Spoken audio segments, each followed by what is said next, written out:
Good morning, AIPAC. Unfortunately, I'm not able to be with you in person because I returned to deal with the security situation in Israel after that criminal rocket attack from Gaza on our territory. We responded with great force. In the last 24 hours, the IDF destroyed major Hamas terrorist installations on a scale not seen since the end of the military operation in Gaza 4 years ago. Now, I'm just coming from a meeting with our Chief of Staff and our senior command.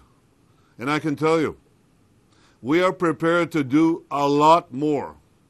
We will do what is necessary to defend our people and to defend our state. In the midst of these events, I wanted to speak to you today and say two words. Thank you.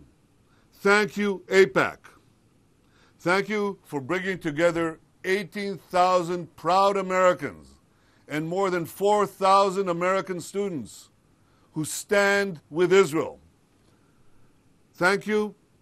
Thank you for working year after year, decade after decade, to strengthen the remarkable alliance between our two countries. And I can tell you, that alliance has never been stronger.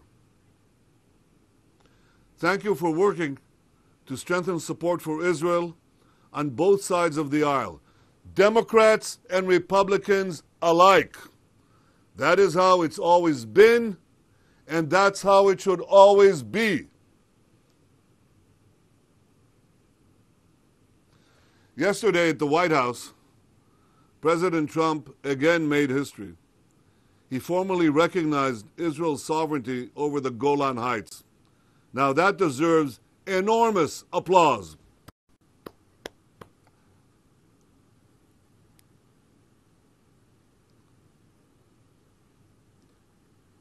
The Golan Heights is indispensable for our defense. It's part of our history. When you put a shovel in the ground there, what you discover are the ruins of ancient synagogues. Jews lived there for thousands of years, and the people of Israel have come back to the Golan. Israel holds the high ground, and we shall never, ever give it up. It's part of Israel.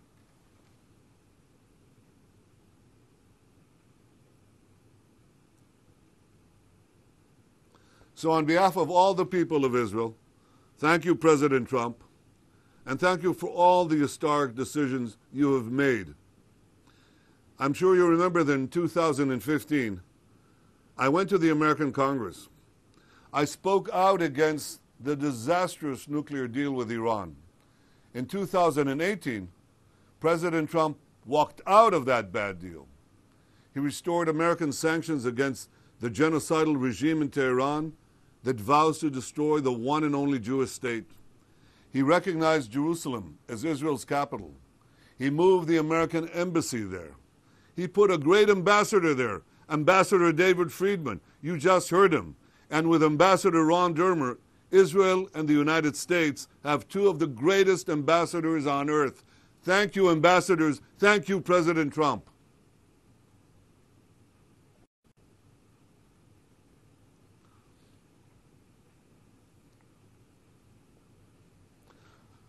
Ladies and gentlemen, in recent weeks, we've heard a lot about the rise of forces who want to pull America and Israel apart. So I can tell you one thing. I guarantee this. They will fail. They will fail. Our shared values are too deep. Our shared interests too strong. Our shared destiny too intertwined. But having said that, I will also tell you, we must never take anything for granted. Those who seek to defame this great organization, AIPAC, those who seek to undermine American support for Israel, they must be confronted. Despite what they claim, they do not merely criticize the policies of Israel's government. God, I'm used to that. That happens every 5 minutes. They do something else. They spew venom that has long been directed at the Jewish people. Again, the Jews are cast as a force for evil. Again, the Jews are charged with disloyalty. Again, the Jews are said to have too much influence, too much power, too much money. Ladies and gentlemen, you know what the best way to respond to this kind of hatred is? We read it. We read it just a few days ago in the book of Esther, when Mordecai confronted Haman of Persia. The best way to respond to those who spout this kind of hatred is not to bow down to them, it's to stand up to them.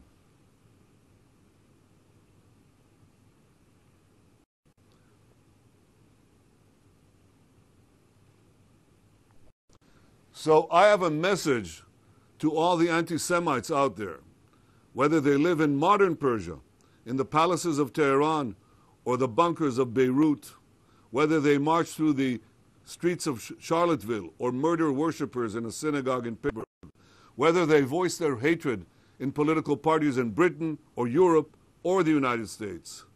The Jewish people do not bow down. We stand up, we fight, and we win.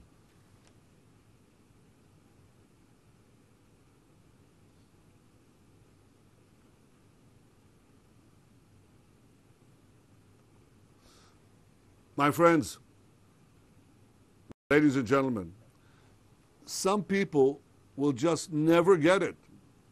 They'll never understand why the vast majority of Americans, Jews and non-Jews alike, support Israel.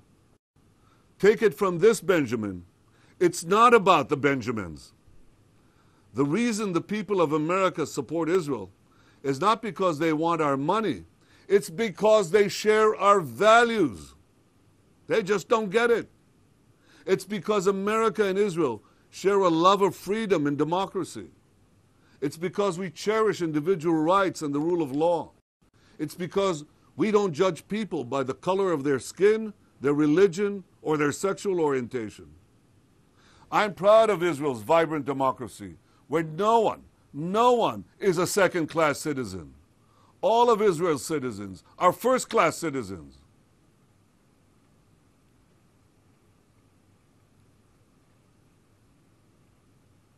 All of Israel's citizens, whether Jew or Arab, Muslim, Christian, or Jews, have exactly the same individual rights. We vote in the same elections, we're subject to the same laws, we study in the same universities, and we are also treated in the same hospitals. But Israel is also the one and only country on earth in which the Jewish people exercise our collective right of self-determination. And that right is expressed in the Star of David, our flag, anthem, in Hebrew, our official language, and most powerfully, in the right of every Jew across the world to automatically immigrate to Israel and become a citizen if they choose to do so. It is these features of our collective existence that the nation-state bill enshrined into a historic constitutional law.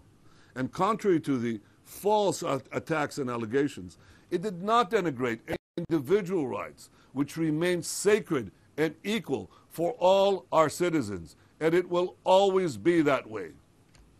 Israel will always be a democracy, just as Israel will always be the Jewish state, a place where all Jews anywhere can always call home, no matter how they pray or how they wish to conduct their lives. Israel is the home of all Jews.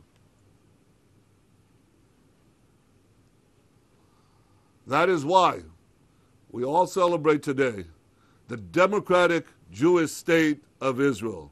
We know the truth. Ladies and gentlemen, the Jewish state that Herzl envisioned, the Jewish state that Ben-Gurion proclaimed, is the same Jewish state whose future I am working to secure. I hope the people of Israel continue to allow me to lead them for many years to come. And I'm as confident as ever that as Israel takes its rightful place among the nations, you will be there by our side. You've always been there by our side. America will be there by our side. Thank you, AIPAC. Thank you all for standing with Israel. May God bless you. May God bless America. And may God bless our great alliance. Thank you all.